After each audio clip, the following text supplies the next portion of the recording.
To the top, here I go, think I'm chosen to be the king of rock, think the people have spoken. I can hear the tick-tock of the clock, I'm in motion. So now I'm gonna pop, causing all this commotion. Yeah. So as I'm recording this, it is May the 24th of 2021. And it didn't occur to me until I saw a post from Mick Foley on Facebook yesterday, that yesterday marked the 22nd anniversary of the unfortunate passing of Owen Hart.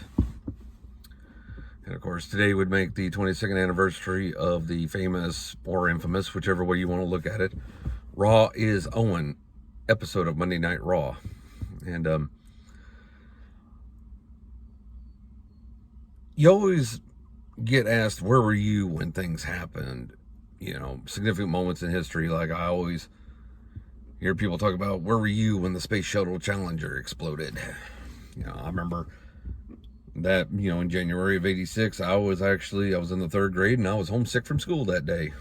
So I remember that vividly. I actually remember being at home, just being real little, the day that Ronald Reagan had an assassination attempt on him. It's, you know, you remember things like that almost vividly at times. And I remember the night that it happened. I know the event was called Over the Edge. And funny enough, that was the only WWF pay-per-view I did not buy that year. I was, for some reason, just not interested in buying the show. And I was at my buddy's house. He was home from college visiting his parents. And I was down there at their place, and we were sitting in their computer room there, and we were looking up stuff. And all of a sudden, his dad yells from the living room, because the news was getting ready to come on, and a reporter flashed across that Owen Hart had died. And he yelled to us and said that, and we were like, what? So we rushed into the living room there, waiting for the news to come on, and we're just shocked by the reports that we saw and then later read. And there's always been debate on whether or not the show should have continued, and I'm not here to debate that. You know, everybody has their opinion.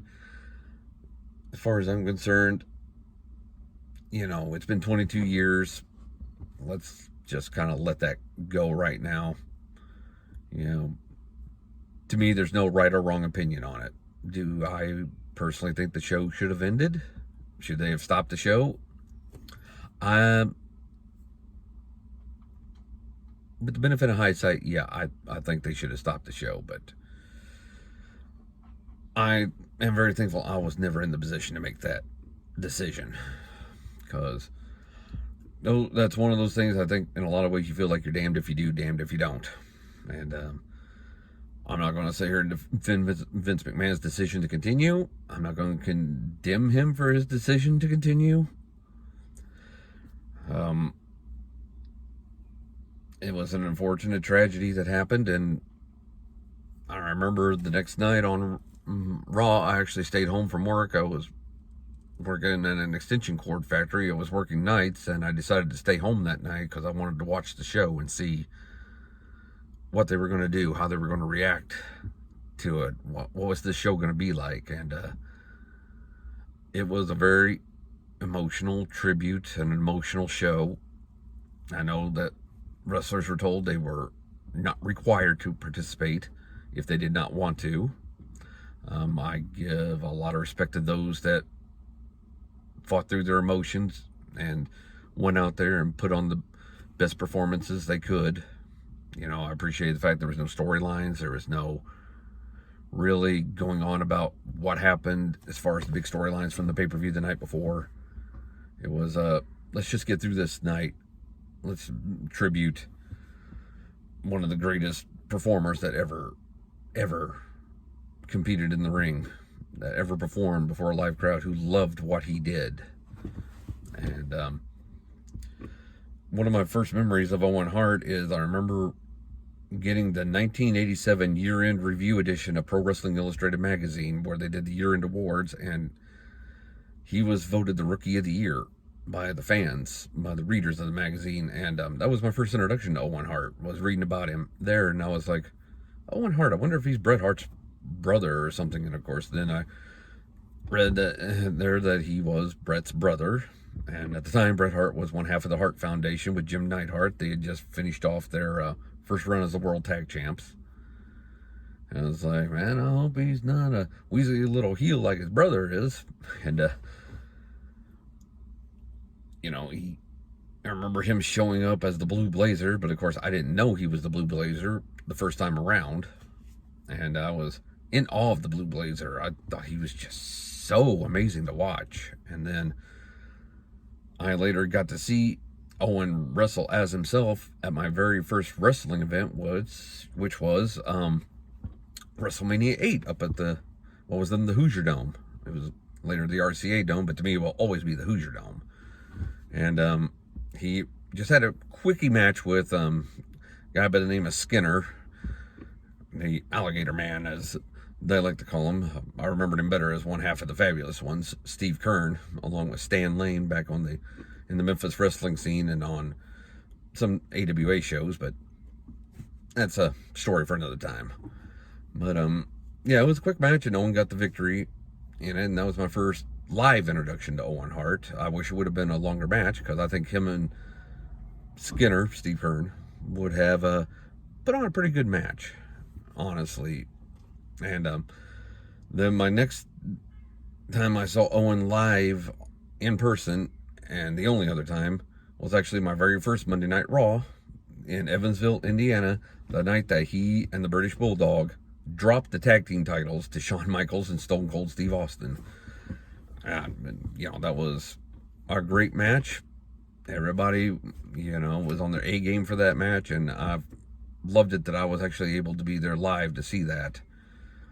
And I wish I could have seen Owen Hart more in person, but, you know, I felt honored enough to be able to watch him on television. I know a lot of wrestling fans loved watching him on TV do his thing, whether he was a babyface or, in my opinion, much better at being, whether he was a heel.